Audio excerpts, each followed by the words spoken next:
to further that objective. What kind of experience do you think someone who serves in the electoral court ought to have? What sort of things ought a judge like that to know? Yes.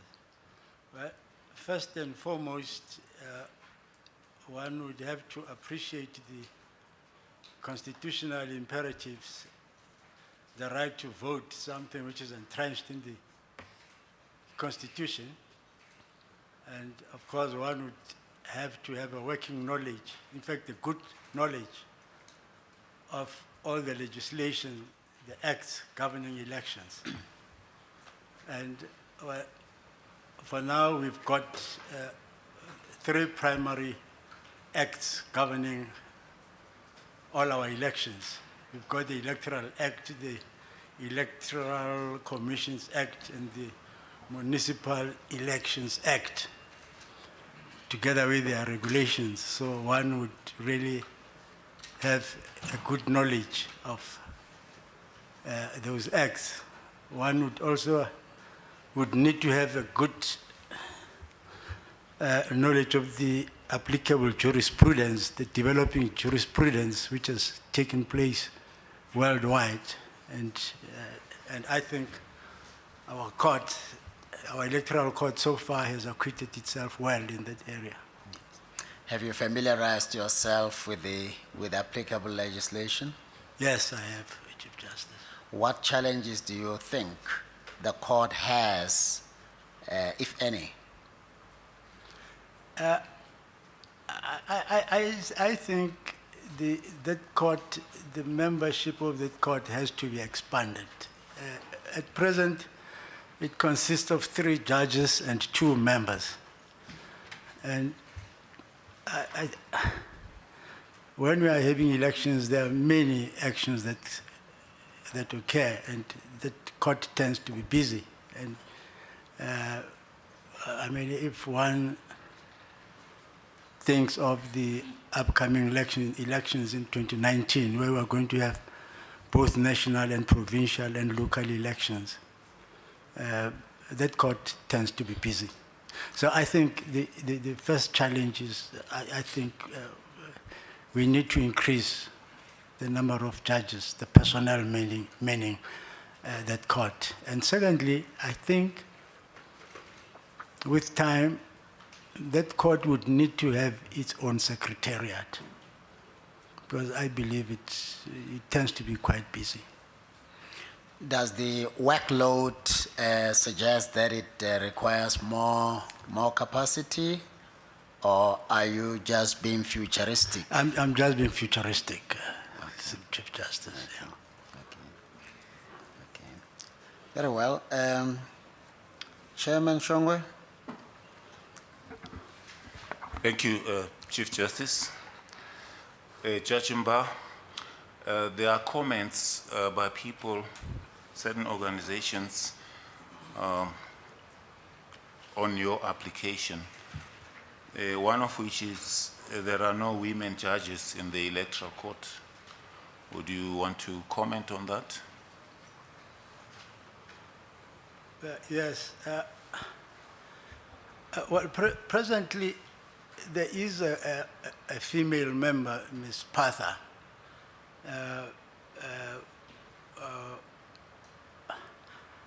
and the 3, the chairperson and 2 other judges who are males. I have thought that perhaps in the future, one could think of appointing acting judges in case one of the 3 gets ill or indisposed. And that is where I've thought that perhaps one could try and, increase or put in female judges, initially in an acting capacity, and of course with a view that in the future we could increase the number of female judges. But as I've already indicated, the Act specifies 3 judges and 2 non-judge members. But it is something that needs attention, that we should have more female judges on the Electoral Court. Thank you. Now, I've looked at your CV, you know, a very illustrious one, and with a wealth of experience, the way I see it, what benefit do you think you will bring onto the Electoral Court with the experience that you carry?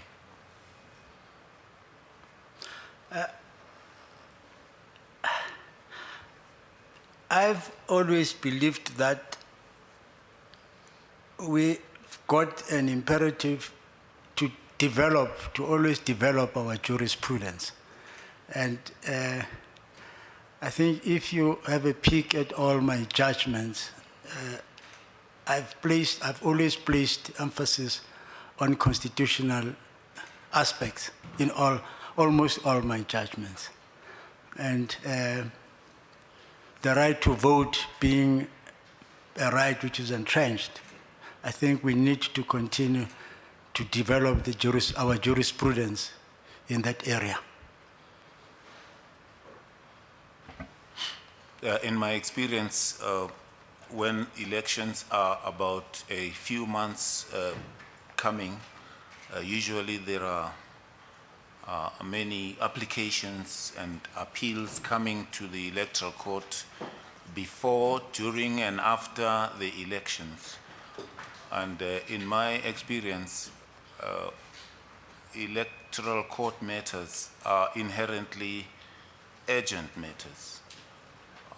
Do you think you will be up to it to deal with this, especially that in 2019 we will be having general elections, national and provincial, in this country? Throughout my judicial career, I've not only in relation to the Electoral Court, but throughout my judicial career, I've always believed that judges, we've got to deliver our judgments timeously. You can check, you can go into all my past judgments. I've never delayed, because I believe justice delayed is justice denied. I've always strived not to delay with judgments. And that's prime to me. Our duty as judges is to deliver judgments, deliver justice as quickly as possible. And as you've correctly pointed out, electoral disputes, by their very nature, they are very urgent, and they should be given the urgency they deserve. Thank you, Chief Justice. That's all from my side. Thank you, Chair. Commissioner Nyambi? Thank you, CJ. Afternoon, Judge Mbha. Good afternoon, Commissioner. Because you have done your homework about the Electoral Court, besides the issue of the numbers, what might be any other thing that you think is a critical challenge of that court? I have not seen the rules, but I think there will be a need, as if I do get appointed, the first thing to do that I intend doing is to have a look at the rules governing the court and whether they need to be updated, whether they need to be developed. As of now, I really have not gone into the nitty-gritties at the operational level of that court. But if I do get appointed, obviously that will be the first area I would like to look at. I've already stated that in the future I would like to see the Electoral Court having its own secretariat, because I believe it's quite an important court in our system. I'm fine, CJ. Thank you, Commissioner. Commissioner Fourie. Thank you, Chief Justice.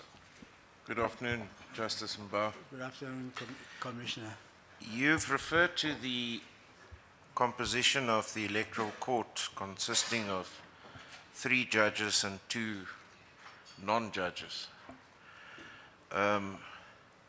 Seeing that you're aspiring to lead that court, can I ask your views on whether you're comfortable with that composition or whether you would rather see all the members of that court to be judges? And in answering that, I would like to get your views on why the legislature decided to compose the court of at least 2 people that are non-judges. Yes. What would you do when you get this position, and how do you see the ideal composition of that court? I think having non-members, it's a valuable, they bring invaluable experience. I've looked at some of the judgments that have been delivered by that court, and non-members really bring, it's like if you are sitting in a criminal matter being a judge and you've got assessors. I mean, they really bring, sort of an outside experience, which is really valuable. I would recommend that that setup be kept, having judges and non-members, because they bring a different perspective. I still think 5 is not enough. I think in the future I would recommend that the numbers be increased. I mean, if at all we are going to have national elections, local elections, provincial, all sorts of disputes can arise all over the country, and 3 judges and 2 non-members. And incidentally, presently there's only 1 non-member. We don't even have 2 non-members. I'm sure you're all aware that there's a vacancy there that still needs to be filled up. Thank you, Chief Justice. Thank you, Commissioner Fourie. Commissioner Norman. Thank you, Chief Justice. Good morning, or good afternoon, Justice Mbha. My question really relates to the distinction that you make in one of your judgments, in the Moyo judgment. In the? Moyo judgment. Yes. Where you make a distinction, you deal with the freedom of expression, and then you make a distinction between true threats and then political hyperbole. What I want to understand is, given the fact that this environment that you want to venture in will have a lot of, or a bit of both, or a lot of both, how do you plan to deal with those challenges? But I don't really see that as a challenge.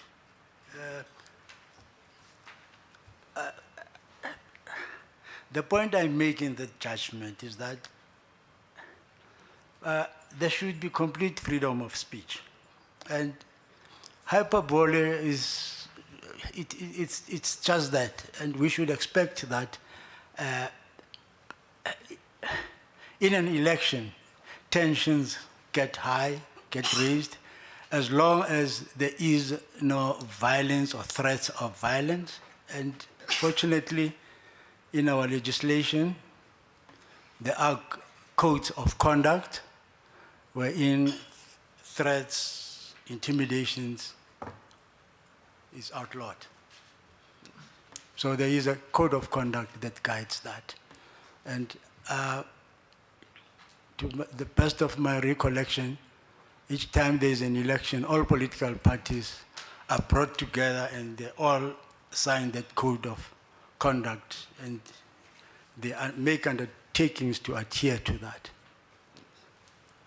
Thank you, Chief Justice. Thank you, Commissioner. Commissioner Schmidt? Thank you, Chief Justice. Judge, whilst acting in the Constitutional Court during 2016, you wrote a judgment, Lopsha versus Duplan and others. You wrote for the majority judgment, and your judgment was criticized by Professor Pierre de Vos, and it dealt with a matter concerning interstate succession rights of unmarried same-sex partners in a permanent same-sex partnership. The basis for the criticism seems to be that in coming to your judgment, in arriving at your conclusion, you seem to have put the word marriage or marriages in terms of the Civil Union Act rather than to refer to a marriage without the inverted commas. And by doing so, Professor de Vos indicates that you demean the institution of a marriage in terms of the Civil Union Act. Now, I think it's just something you need to deal with to clear the air. Thank you, Mr. Chair.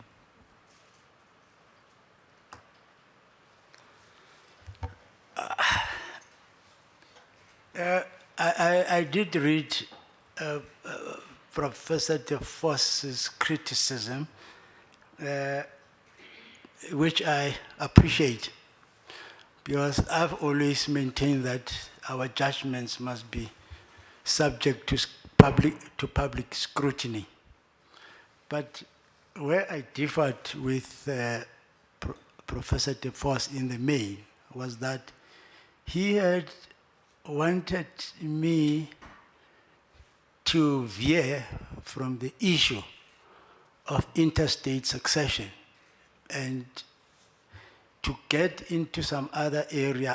I cannot recall the facts as of now. I haven't read the judgment for some time. But my colleague, Justice Froneman, dissented, even though he agreed with the outcome, by venturing into a separate area of marriage. My point of departure was that the issue at hand did not require of me to go into that area. I felt I just had to confine myself to the issue of interstate succession pertaining to same-sex relationships. Professor de Vos's criticism was, in the main, he wanted me to go and venture into some other aspects of marriage. But this case only concerned interstate succession. And my argument was that we have to confine ourselves to the issue. An opportunity would arise in the future to deal with that aspect. Commissioner Schmidt? Thank you, Chief Justice. I'm not sure whether I made my question clear, so maybe I should just put it slightly different. What he basically says is a marriage concluded in terms of the Civil Union Act is a marriage. You refer to a marriage in terms of the Civil Union Act in inverted commas as a marriage, which in his view demeans the institution of marriage in terms of the Civil Union Act, as if a Civil Union Act marriage is something different than a marriage in terms of the law. It has never. Thank you. It has never been my intention to demean a marriage between same-sex partners. If there were commas, I don't know. I can't recall in what context were the inverted commas inserted to the word marriage, but it was never my intention to demean marriage between same-sex partners. And 10 other judges of the Constitutional Court concurred with my judgment, and I don't think any one of us had any intention to demean marriage between same-sex partners. Minister? Thank you, Chief Justice. Justice Mbha, good afternoon. Good afternoon. You are going to be appointed in circumstances where elections are just just around the corner. What preparatory work do you think you'll be immediately confronted with to ensure that that court is put in good stead to deal with what I'm sure you'd agree with me, likely to be quite a very active litigation space in the court? Yes. Thank you, Minister. The first thing I intend doing would be, of course, holding a meeting, calling a meeting immediately with the other members of that court. That would be my first port of call to ensure that we are ready. All the support structures are in place. Needless to say, I would also, I think, have to meet or liaise with the chairperson of the commission to ensure they are ready on their side, the roles, because elections are taking place in 2019, it would be important that the court is ready to roll. I can't have much to say other than what I've said. As I say, to date, I've not been a member of that court.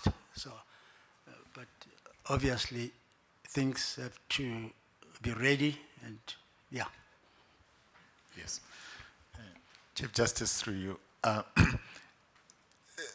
I'm sure you would agree with me that South Africa as a society, especially in the political space, has increasingly in recent years become much more litigious.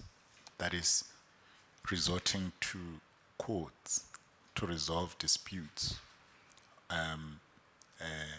other than other platforms, which then places an even greater burden on the courts in terms of volume, let alone other burdens that it places on the court system. Do you believe that the judiciary can or should do anything to encourage alternative dispute resolution and the use of alternative fora for that purpose other than the courts, and perhaps leave the courts to deal with matters as a matter of last resort? Or do you believe that that is entirely the prerogative of litigants to worry about that, all that courts need to do is receive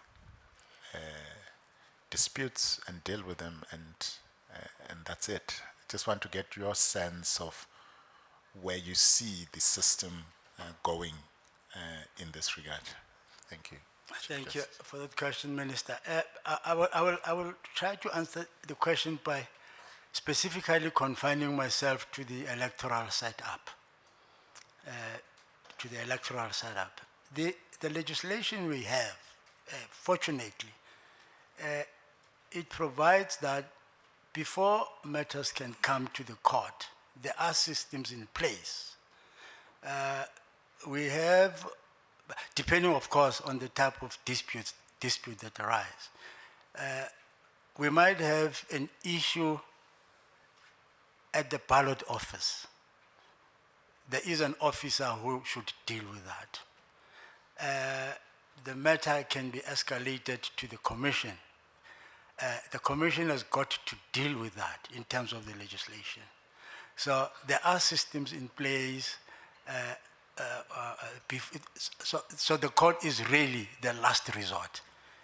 No matter can come directly to the court. The commission, for instance, has got to resolve that matter. It's only if the litigants are unhappy with the outcome received at the commission level, it's only then that they can that the matter can be referred to the court. So the court is, in this instance, is the last resort. Thank you, Chief Justice. Thank you, Minister. Commissioner Mbha. Thank you. Good afternoon, Justice Mbha. Good afternoon, Commissioner. Thank you. Yeah.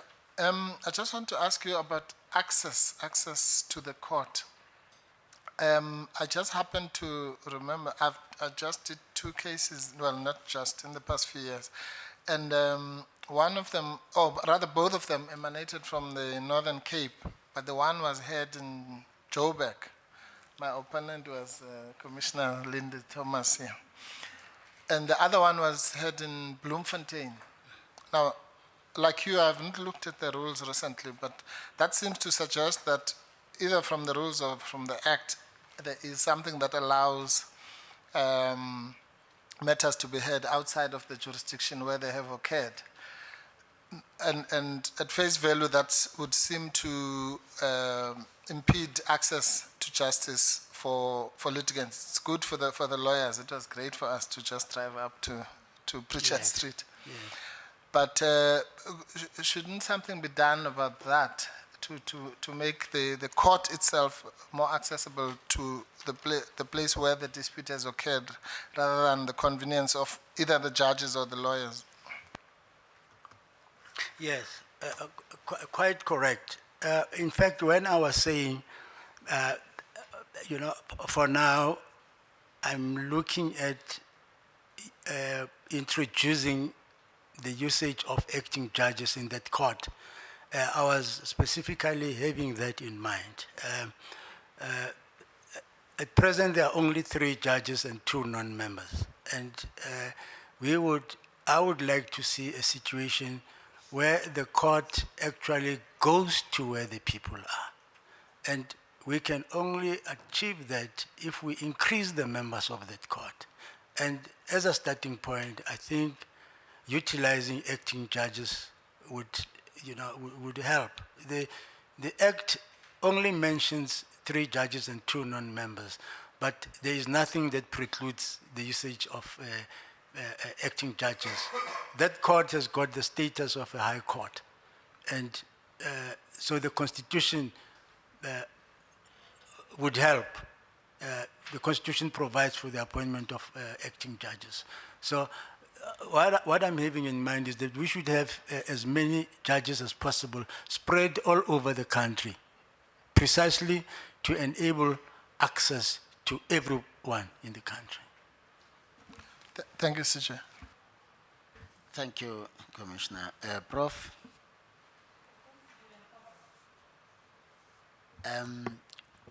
Would it be possible to appoint acting judges without a vacancy?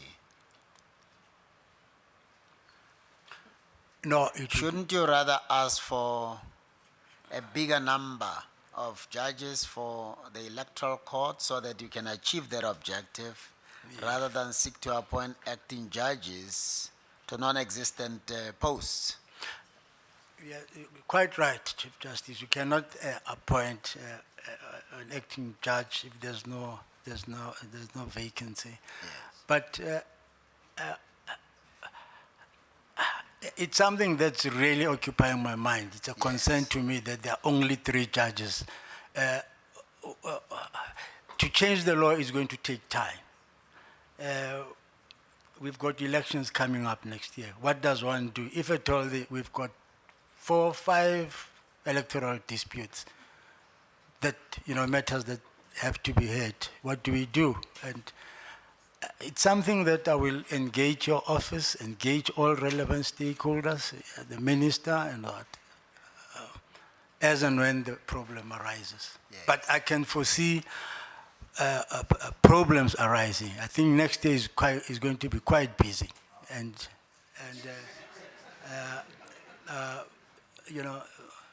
so we are going to be stressed. Yeah. To be stretched. I can just anticipate that. And last, and just by the way, why didn't you read the rules? No, I have read the rules. Oh, I thought you said you haven't familiarized yourself with the rules. No, I have read the rules, Chief Justice. but, Okay, yes. okay, okay. I was a bit surprised. That's why I needed to clear it up. Okay. No other question? Thank you. Thank you, your excuse, sir. Thank you.